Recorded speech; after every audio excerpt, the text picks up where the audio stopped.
Có một thống kê thú vị, theo nhiều khảo sát về thói quen sinh hoạt ở châu Âu, hơn 90% người Tây Ban Nha có thói quen ngủ trưa ở trong cuộc đời. Và thói quen ngủ trưa của người Tây Ban Nha được gọi là siesta. Từ siesta của họ đã nổi tiếng đến mức được đưa nguyên vào nhiều ngôn ngữ trên thế giới và gần như không cần bản dịch. Chỉ cần nhắc đến Tây Ban Nha, rất nhiều người sẽ nghĩ ngay đến 4 thứ: bóng đá, đấu bò, điệu nhảy flamenco và ngủ trưa. Thậm chí không ít du khách lần đầu đến Tây Ban Nha còn kể lại một trải nghiệm rất buồn cười.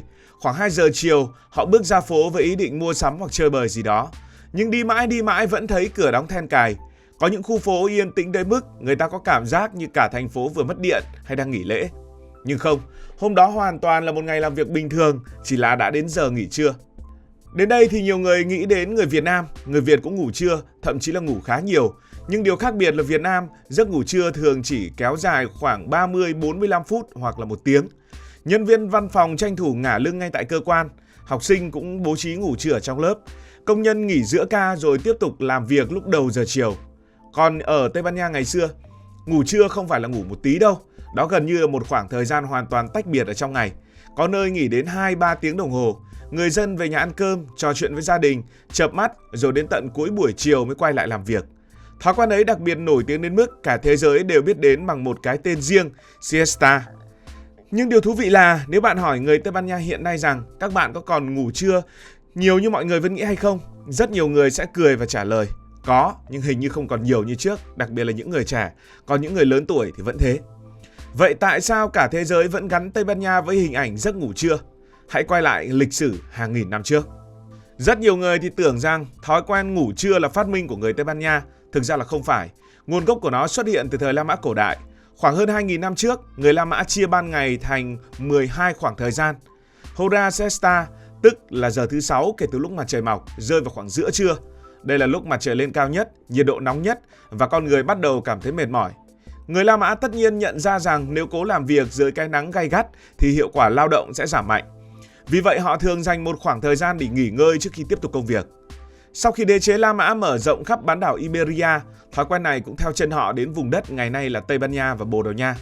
Qua hàng trăm năm, điều vốn chỉ là khoảng nghỉ giữa ngày dần trở thành một nét văn hóa và người Tây Ban Nha gọi là siesta.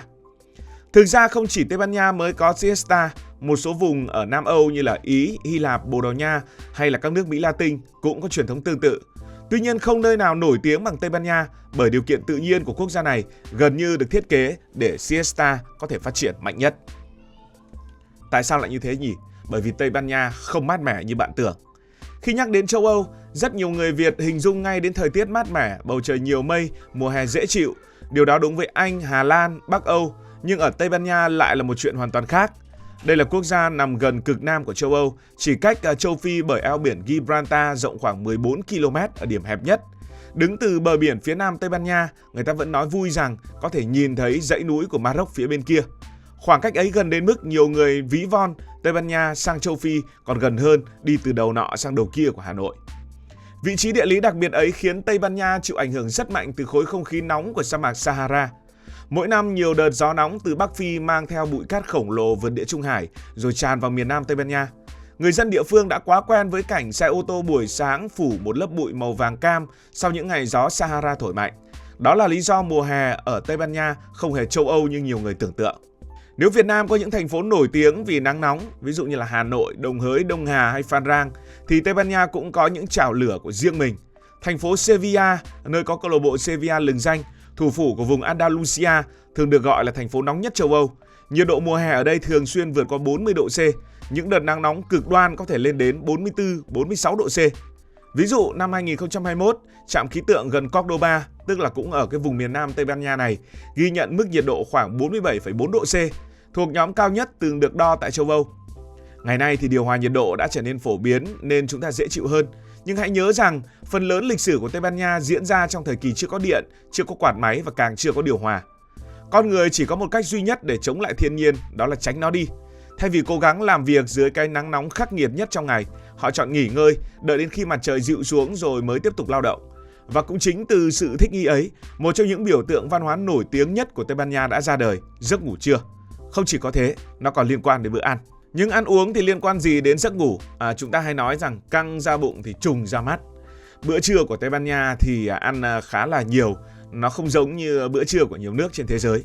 Một bữa trưa truyền thống Tây Ban Nha có thể kéo dài từ 1 tiếng đến gần 2 tiếng. Người Tây Ban Nha rất hiếm khi vừa ăn vừa làm việc. Họ coi bữa trưa là khoảng thời gian để cả gia đình và đồng nghiệp ngồi lại với nhau, ăn nhiều và ăn lâu. Đó là một bữa ăn rất đầy đủ, giàu năng lượng và cũng khá nhiều tinh bột. Mà ăn như thế thì rất buồn ngủ. Ở Việt Nam cũng vậy, ăn bún, ăn cơm rồi ngồi vào phòng điều hòa, nhiều người chỉ muốn nằm xuống một lát bởi vì có tinh bột vào rất dễ là buồn ngủ. Người Tây Ban Nha đơn giản là biến điều đó trở thành một phần trong nhịp sống hàng ngày. Ngủ nhiều như vậy thì thời gian đâu để làm việc? Đây là câu hỏi mà gần như ai cũng thắc mắc. Nếu ngủ trưa từ khoảng 2 đến 5 giờ chiều thì chẳng phải cả ngày sẽ chẳng làm được việc gì hay sao? Ngủ trưa lâu thế cơ mà. Thực tế thì cũng không hẳn là như vậy mà có khi còn hoàn toàn ngược lại. Người Tây Ban Nha không làm ít hơn mà họ chia một ngày làm việc ra thành 2 ca. Buổi sáng nhiều người bắt đầu làm việc từ khoảng 8 đến 9 giờ đến gần 2 giờ chiều, tức là bắt đầu muộn và cũng kết thúc muộn. Sau đó về nhà ăn bữa chính, nghỉ ngơi, chợp mắt nhiều lúc đến khoảng 4-5 giờ chiều quay lại văn phòng, cửa hàng hoặc công trường, tiếp tục làm việc đến khoảng 7-8 giờ tối, thậm chí có nơi đến 9 giờ tối. Tổng số giờ làm việc trong ngày vì thế vẫn tương đương các nước khác, chỉ khác là cách sắp xếp thời gian mà thôi. Kiểu sinh hoạt này thì đặc biệt phù hợp với khí hậu nắng nóng ở Tây Ban Nha. Thay vì làm việc dưới cái nền nhiệt độ 40 độ C vào thời điểm nắng gắt nhất, họ nghỉ ngơi đúng lúc cơ thể dễ mệt nhất rồi quay trở lại làm việc khi nhiệt độ đã giảm đáng kể. Nhất là với những người làm nông ngày xưa, làm xây dựng hay là giao hàng ngoài trời, hiệu quả lao động vào cuối buổi chiều thường cao hơn nhiều so với khoảng giữa trưa. Có thể nói, họ không chống lại thiên nhiên mà chọn cách làm việc thuận theo ý trời.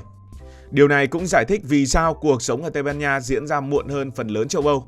Khi người Anh hay người Đức đã tan làm và chuẩn bị ăn tối từ lúc 6-7 giờ chiều, thì ở Madrid hay là Sevilla, nhiều văn phòng vẫn còn sáng đèn, đường phố bắt đầu đông đúc hơn vào khoảng 7-8 giờ tối khi mọi người cùng nhau tan sở.